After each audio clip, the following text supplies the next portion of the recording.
And I think the confusion worked in our favor because, Yeah.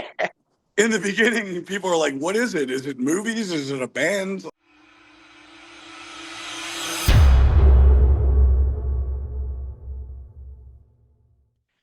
I am joined on Drummer's Review by Jess Margera. Yeah, how you doing? Howdy. It's pretty good. Good. It's, It's so cool to get you on.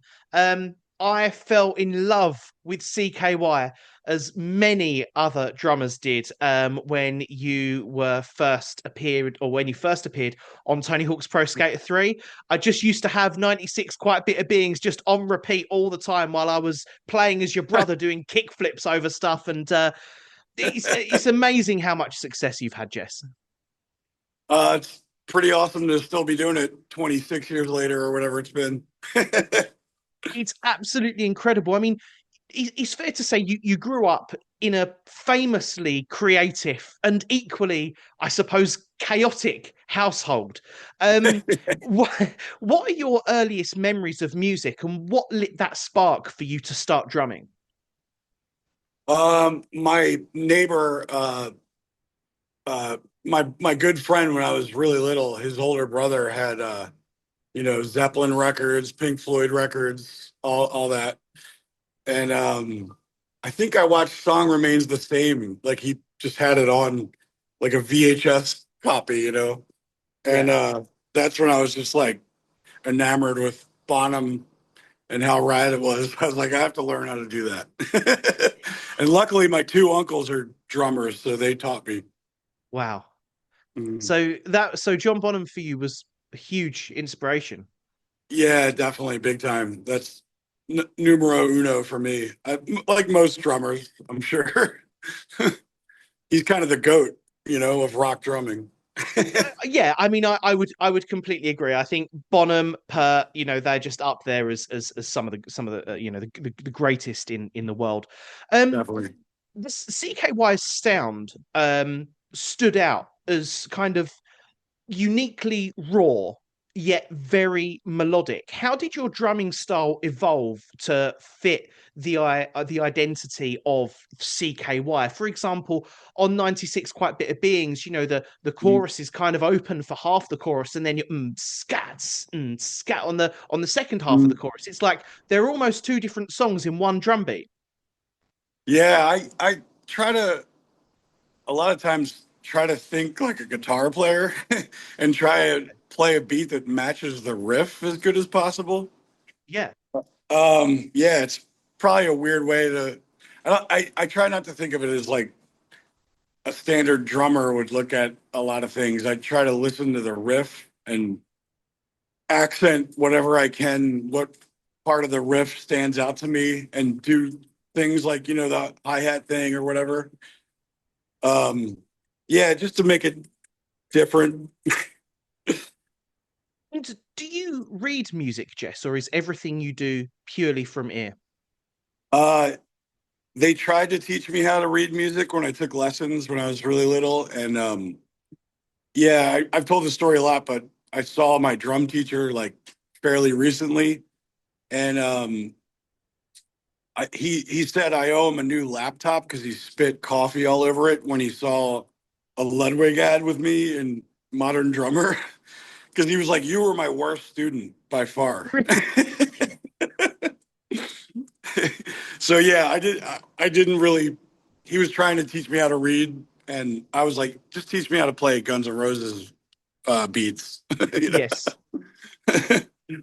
So CKY became kind of a household name about around about sort of 25, 26 years ago. You had obviously Bam was making all the CKY videos. You were in the CKY band. Was that a deliberate project for Bam to be doing the videos and for you to be doing the band, and to have that one brand cover both of your projects? Well, it kind of made sense to call it both the same thing because that's all we did. Like, we're from a town that's just boring enough that we had to do weird, entertain ourselves. So all day we just film random skits and skate, and then all night we just record music on our 4 track, you know? It's so cool because I think that what that brand did is that the band influenced people to go out and make videos. The videos influenced people to go out and skate. The skating influenced people to listen to your band. That kind of trinity just worked absolutely perfectly, and there doesn't seem to be anything that has been like that since. Is the skateboard community part of why CKY was so successful for you as a band? Yeah, I think so. And I think the confusion worked in our favor because, Yeah. in the beginning, people are like, what is it? Is it movies? Is it a band? Like, is it prank calls? Because we had an album of prank calls, like kind of like the Jerky Boys or something. So yeah, there was just a lot of confusion, and it caused people to really research what CKY is, and that's when you get super fans. They really get into it, and word of mouth is such a cool thing too. It's like we didn't have up until later, we didn't have any MTV coverage or any kind of music industry support. Mhm. And we had to do it all ourselves through skate videos. And for the longest time, you couldn't find our albums in record shops. It was only skate shops and snowboard Yes. shops. And How that's when the amazing is that? That's just incredible, though, isn't it? That well, your it's music funny was. because the music industry finally caught on that we sold, I think it was like 50,000 albums with not being in record stores at all. So they were just like, how are you doing this?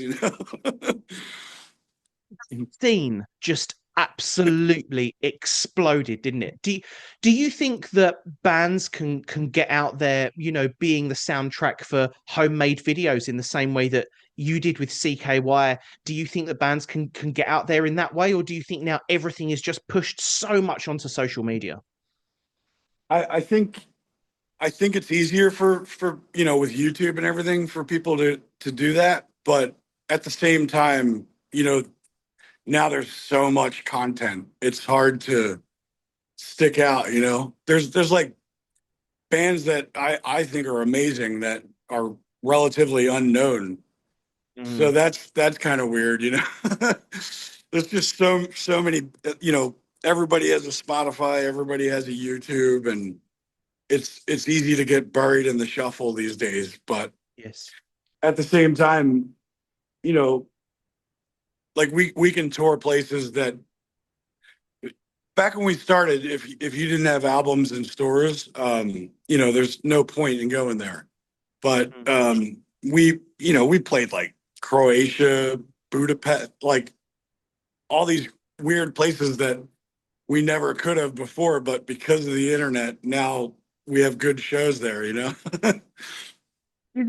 it incredible to you that you have, single-handedly inspired both drummers and skateboarders just from your drum seat? Yeah, it's cool to hear that. I honestly don't know how to respond when people tell me that. I'm super grateful, but at the same time, I don't know what to say. It's true. I mean, the it was a you cornered. It was a very very clever idea to have that one brand across both of your projects. And for you, Jess, you cornered the skating industry, you cornered the rock industry, and that kind of skater punk industry. And here you are, over 20 years later, and you're about to embark on a tour in over in the UK, aren't you? Yeah, we're bringing Brent Hines' new band, which I'm excited about. I love That's Brent. amazing. That's so cool. So you're coming over here. I believe it's September into October. Is that correct? Or October into I November? think it starts Halloween and then goes Oh, till nice. November 26th or something like It's that. amazing. Yeah. What lesson, Jess, have you learned behind the kit that you have put into your everyday life? Um, For example, that could be getting over a difficult groove, but that's teaching you perseverance in a situation in your personal life, or what have you yeah. learned behind the kit that you've put into your personal life? I think the hardest lesson to learn was, you know, keep the flashiness to a minimum unless it calls for it. Most people just want to hear like solid beat that they could get into. Yes. Because I started out doing kind of math metally stuff that was kind of tech, and it took me a while to realize that not everyone wants to hear crazy time signatures and stuff. Most people just want to, when they get done work or school, they just want to hear like a solid beat. You know, that's why AC/DC is so popular, I guess. Right. That is very true. That's very true. But I mean, Yeah, obviously, prog rock has a huge there's a huge listenership for prog rock. I didn't for realize sure. you were Yeah, I mean, actually into that. we have to have some songs that are kind of tech just to keep ourselves interested. But yeah, it was a rough lesson to learn that like sometimes less is more. Well, your drum kits have always been quite small, haven't they? Comparatively to the big prog bands that we might talk about, you've always been like one up, one down, snare kick, and just a couple of crashes, China and ride. Yeah, most of the time a four piece. Sometimes I get an extra floor tom if the song calls for it. But that is, and that's scaled down so that you serve the song and you don't overcompensate in parts where you don't need to. Yeah, you know, you don't need a million toms. Like I'm not doing any Iron Maiden drum fills or.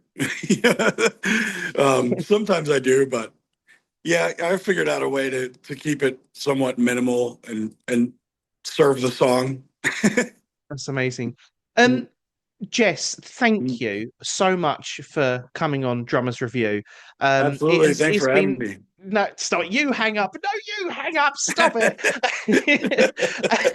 um, it's been an absolute pleasure. And can I just say, from a personal perspective, I remember being a teenager, learning Inhuman Creation Station, Mhm. Plastic Plan, 96 quite a bit of being. So speaking to you is a bit of a full circle moment for me. I've studied your work for a long time. You're an amazing drummer. You're a super friendly Appreciate it. guy. And I wish you all the luck with your tour when you come over towards the end of 2025, and we'll have to hook up.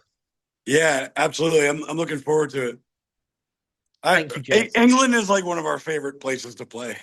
See, actually, Yeah, the crowds are just so amped up. It really you know, we feed off the crowd. We play these songs 10 million times, you know, so if the crowd's really pumped, then it makes it brand new for us again. that's incredible. Actually, but do you know what? Before I let you go, I forgot to ask you. Is my one last question. Jess, what would your advice be to an aspiring drummer that would love to pursue a career in the way that you have so successfully? um, I would just say, yeah, serve the song and you know, compliment the song as much as you can and lay off the flashiness unless the song calls for it. Love that. Jess That was Margera, like thank you. again, that was a tough lesson to learn. It took me years to figure that out. But you've owned it. You've created your own style, and here you are, 26 years later, on tour, ready to go out again with CKY. And I wish you all the happiness and success moving forward. Right on. Thanks for having me, Ollie.